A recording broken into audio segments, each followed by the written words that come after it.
Banyak orang percaya bahwa kemiskinan adalah takdir, bahwa hidup mereka sudah ditentukan sejak lahir, bahwa nasib, keadaan, dan lingkungan adalah penjara yang tidak bisa ditembus. Namun para filsuf klasik melihat sesuatu yang berbeda. Mereka tidak memulai dari uang, mereka tidak memulai dari pekerjaan, mereka memulai dari pikiran manusia. Karena sebelum seseorang miskin secara finansial, ia sudah lebih dulu miskin secara mental. Kemiskinan tidak muncul tiba-tiba. Ia tumbuh perlahan, diam-diam, melalui cara berpikir yang tidak pernah dipertanyakan.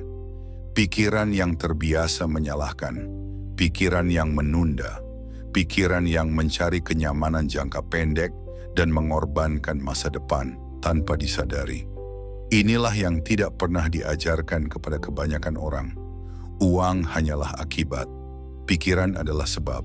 Jika sebabnya rusak, akibatnya tidak akan pernah sehat. Seorang filsuf Stoik pernah berkata, bukan peristiwa yang melukai manusia, melainkan penilaian manusia terhadap peristiwa itu. Artinya, dua orang bisa hidup dalam kondisi yang sama, namun menghasilkan masa depan yang sepenuhnya berbeda. Yang satu membangun, yang lain hancur, bukan karena uang, bukan karena kesempatan, melainkan karena cara mereka berpikir. Orang yang tidak mengendalikan pikirannya akan selalu dikendalikan oleh emosi, dan emosi adalah musuh terbesar dari masa depan. Ketika seseorang mengambil keputusan saat marah, ia menanam penyesalan. Ketika seseorang bertindak saat takut, ia menanam penyesalan. Ketika seseorang memilih saat tergoda, ia menanam penyesalan.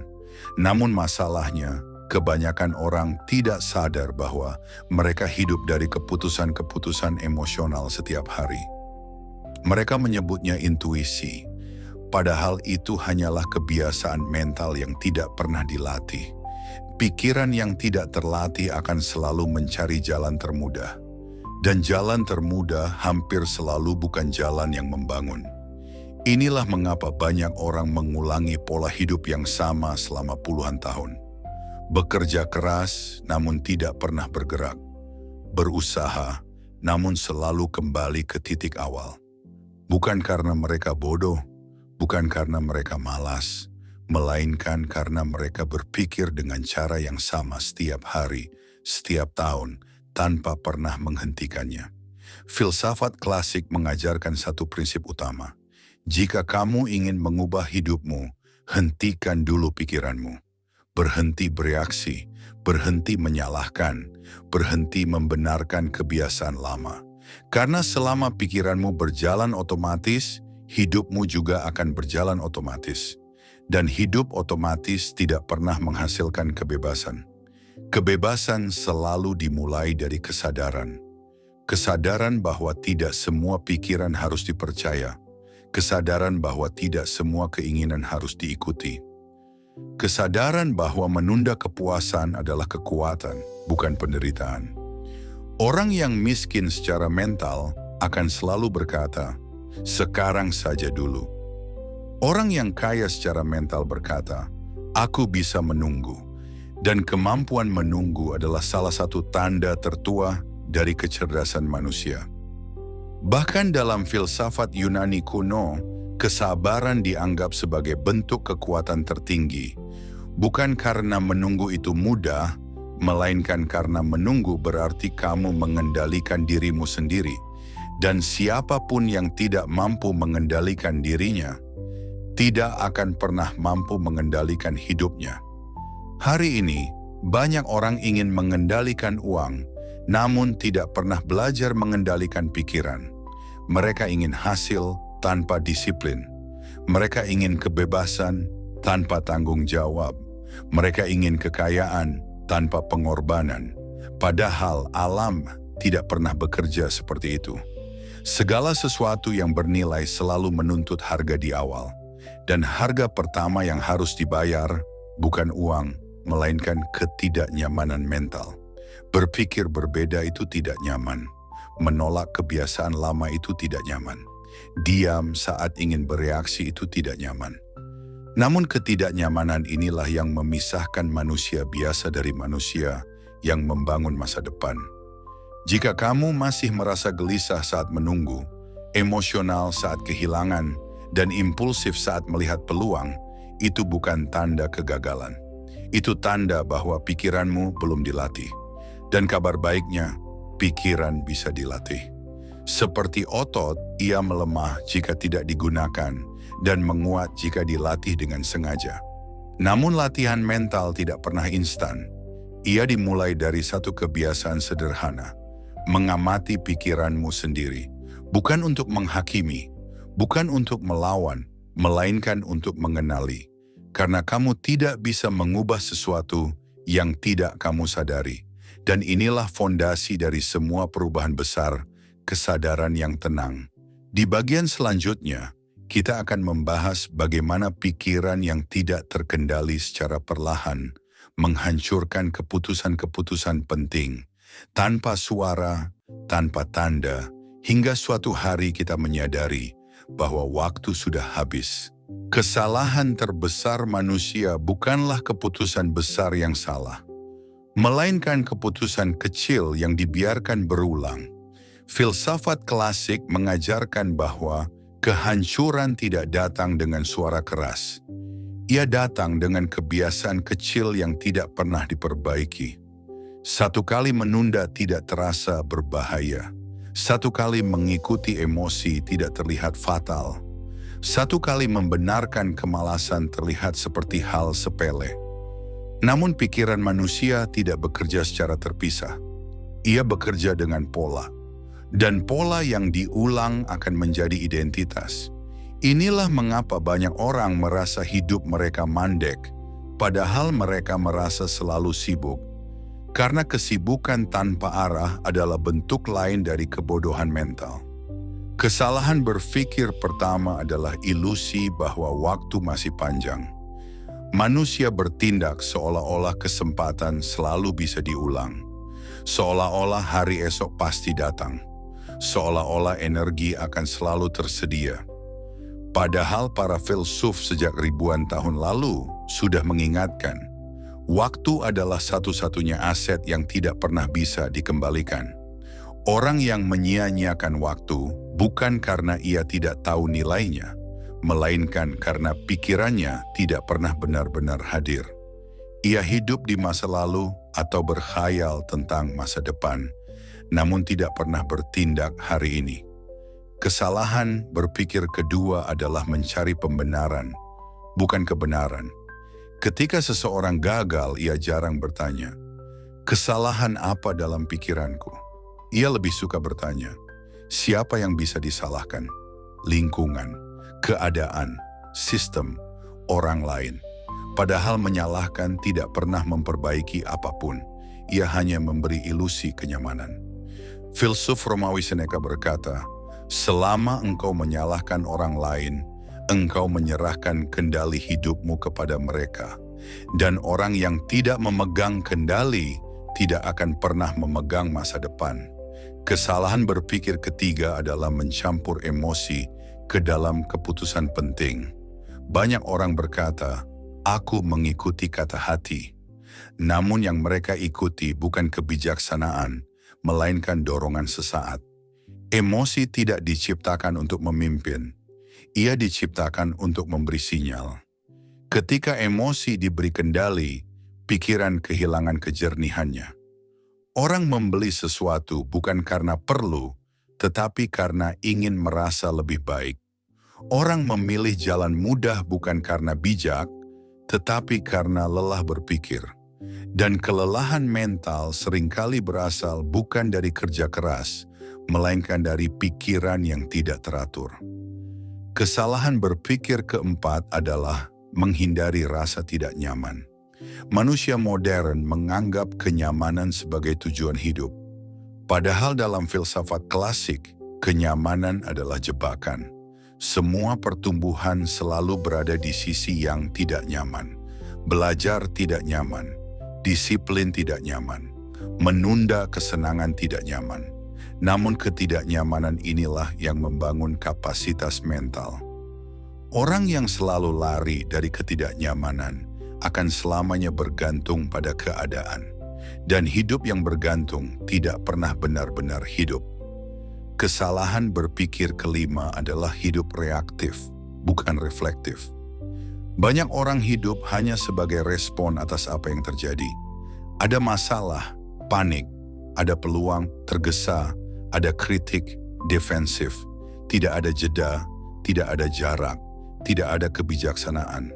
Filsuf Yunani mengajarkan bahwa jarak antara stimulus dan respon adalah tempat lahirnya kebebasan. Jika tidak ada jarak, tidak ada kebebasan. Dan tanpa kebebasan, manusia hanya mesin kebiasaan. Kesalahan berpikir keenam adalah menyamakan pengetahuan dengan kebijaksanaan. Banyak orang tahu banyak hal, namun hidupnya tidak berubah. Karena pengetahuan tidak bernilai jika tidak mengubah perilaku. Kebijaksanaan bukan tentang berapa banyak yang kamu tahu, melainkan berapa banyak yang kamu jalani. Filsuf tidak diukur dari kata-katanya, melainkan dari hidupnya. Kesalahan berpikir ketujuh adalah menunda tanggung jawab diri. Orang berkata, nanti kalau kondisiku membaik, nanti kalau aku sudah siap, nanti kalau ada kesempatan. Padahal kesiapan datang setelah tindakan, bukan sebelum. Kesempatan datang kepada mereka yang bergerak, bukan menunggu. Dan tanggung jawab tidak pernah terasa nyaman di awal. Namun begitu seseorang mengambil tanggung jawab penuh atas hidupnya, ia merasakan sesuatu yang langka, ketenangan. Karena tidak ada lagi yang disalahkan, tidak ada lagi yang ditunggu, tidak ada lagi ilusi. Hanya ada satu pertanyaan, apa yang harus aku lakukan hari ini? Pertanyaan sederhana ini adalah awal dari semua perubahan besar. Di bagian terakhir nanti, kita akan menyatukan semua ini menjadi satu prinsip inti filsafat klasik. Bagaimana menguasai pikiran agar masa depan tidak lagi ditentukan oleh kebiasaan lama, melainkan oleh kesadaran yang disengaja. Pada akhirnya, semua filsafat besar tidak pernah berbicara tentang dunia luar. Ia selalu berbicara tentang dunia di dalam, karena dunia luar tidak pernah bisa dikendalikan sepenuhnya. Namun pikiran selalu bisa dilatih. Inilah perbedaan utama antara mereka yang terjebak dan mereka yang melampaui keadaan. Bukan kecerdasan, bukan keberuntungan, bukan latar belakang, melainkan kesadaran. Kesadaran untuk melihat pikiran sendiri tanpa membelanya. Kesadaran untuk mengakui kesalahan tanpa menyalahkan. Kesadaran untuk bertindak meski rasa takut masih ada. Filsuf klasik percaya bahwa manusia tidak hancur karena kurangnya kesempatan, tetapi karena pikirannya tidak pernah dilatih untuk memimpin hidupnya sendiri. Pikiran yang tidak dilatih akan mengikuti emosi. Emosi yang tidak diarahkan akan mengikuti keadaan. Dan keadaan yang dibiarkan akan menentukan nasib. Namun ketika seseorang mulai melatih pikirannya, rantai itu terputus. Ia tidak lagi bereaksi. Ia merespons. Ia tidak lagi hidup dari dorongan sesaat, melainkan dari prinsip. Dan prinsip adalah fondasi kebebasan sejati. Menguasai pikiran bukan berarti menjadi dingin, bukan berarti mematikan emosi, bukan berarti menekan perasaan. Justru sebaliknya, menguasai pikiran berarti memahami emosi tanpa diperbudak olehnya. Seperti seorang kusir yang memegang kendali kuda, bukan membiarkan kuda menarik kereta ke jurang. Filsafat Stoik mengajarkan, bukan peristiwa yang melukai manusia, melainkan penilaiannya terhadap peristiwa itu. Kalimat ini sederhana, namun kekuatannya mengubah seluruh hidup. Karena jika penilaian bisa diubah, maka makna bisa diubah. Dan jika makna berubah, reaksi pun berubah. Di titik inilah masa depan mulai ditulis ulang. Bukan dengan keajaiban, bukan dengan afirmasi kosong, bukan dengan berharap tanpa bertindak, tetapi dengan kesadaran yang disiplin. Kesadaran untuk memilih apa yang kamu izinkan masuk ke pikiranmu. Kesadaran untuk memilih kebiasaan apa yang kamu ulang setiap hari. Kesadaran untuk memilih siapa dirimu saat tidak ada yang melihat. Karena masa depan tidak dibentuk oleh momen besar, ia dibentuk oleh keputusan kecil yang konsisten. Dan keputusan kecil selalu lahir dari cara berpikir.